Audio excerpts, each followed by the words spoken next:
વહેલી સવારે ચાલીને ઘરે આવી ગયો. બધાને મારા જય સ્વામિનારાયણ, જય શ્રી કૃષ્ણ. મમ્મી મારા માટે મકાઈનો મસ્ત રોટલો બનાવતા હતા અને પૂજા મારી માટે બદામની છાલ ઉછેરતી. 5 બદામ ખાઈ લીધી, છાલ ઉછેરી. એનીવે આયંશભાઈ ઉઠી ગયા તો ઉઠીને એની ફ્રેશ સ્માઇલ જોઈને ઓલવેઝ સ્માઇલ, ઇવન એને ફીવર હોય ને તો બી સ્માઇલમાં હોય, કોઈ દિવસ રડતો નથી. એમની મિલિયન્સ ઓફ સ્માઇલની સાથે પહોંચી ગયો હું ઓફિસે પહોંચીને વર્ક કરી દીધું સ્ટાર્ટ. શારદા મમ્મી જોડે પછી આવી ગયો હું બાલા મામાને ત્યાં થોડી વાર બેસવાનું હતું. પછી શારદા મમ્મીને લઈને આવી ગયો તો પછી પ્રવીણ મામાને ત્યાં કૃષ્ણના હાથનું મસ્ત લીંબુ શરબત પીધું. પછી આવી ગયા સાગરભાઈને ત્યાં પછી મસ્ત ચાય પે ચર્ચા કરી. ઘરે આવીને બપોરનું મસ્ત ભોજન લીધું અને આ આજનો સુવિચાર મારે બતાવવાનો સોરી રહી ગયો. ઓફિસે ઇન્ડિયા અને ઓસ્ટ્રેલિયાની મેચ જોઈ મજા પડી ગઈ જોવાની ભાઈ.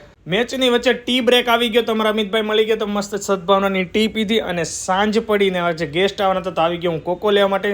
કોકો લઈને બેક તો આવી ગયો હોમ ને અમદાવાદથી અમારા મોટા ભાઈ આવી ગયા હતા. જોઈ લો અમારા વસાણી પરિવાર જોરદાર મસ્ત વાઇબ્સ ભરતભાઈની સાથે જોડી ક્રિકેટ પણ ચાલુ જ છે. અને આવી ગયા મયુરભાઈ ને સંજયભાઈ અને અમારા આયંશભાઈ ઉઠી ગયા તો મજા પડી ગઈ, બહુ મજા આવી. આયંશભાઈની કમી હતી. અને પછી તો હું આવી ગયો તરબૂચ લેવા, ટેટી લેવા માટે. મેં બીકોઝ ડિનર લીધું નતું, મારે ફ્રૂટ્સ ખાવાનું હતું. તો બધાએ તરબૂચ ખાધું ફેમિલીની સાથે, એન્જોય કર્યું, મજા કરી. હવે કચ્છની ટેટી બહુ આવી ગઈ છે. આ ટેટી નથી ખાવી, હવે કચ્છની ખાશું નેક્સ્ટ ટાઈમ શ્યોર. મજા પડી ગઈ ટેટી ખાઈને. હવે થોડું વોક કરવા માટે જાઉં છું. ત્યાં રસ્તામાં મળી ગયા કેલ્વિન બ્રો. એમને મોકલા, એમના ઓર્ડર કમ્પ્લીટ કરવા માટે ધક્કો મારીને મોકલા ને ચાલીને ઘરે આવ્યો તો સોસાયટીની મીટિંગ ચાલી રહી હતી, હિસાબ કિતાબ. ત્યાં બેઠા હતા ને તમારા હોસ્ટેલનો ફ્રેન્ડ સુકેતુ મળી ગયો. દિલીપભાઈ બહુ ટક કર્યું પણ નૈતિક માંડ ઉઠ્યો. એટલી ગહેરી નીંદમાં ચાવી માંગીને તો એને આપ્યો મોબાઈલ. હવે હું અત્યારે મારે રીલ્સ ઉતારવી છે ઘરમાં આવું એટલે કન્ફ્યુઝ હતા, થોડા ફની મોમેન્ટ થઈ ગયો. તો anyway guys video and. Bye bye, જય સ્વામિનારાયણ.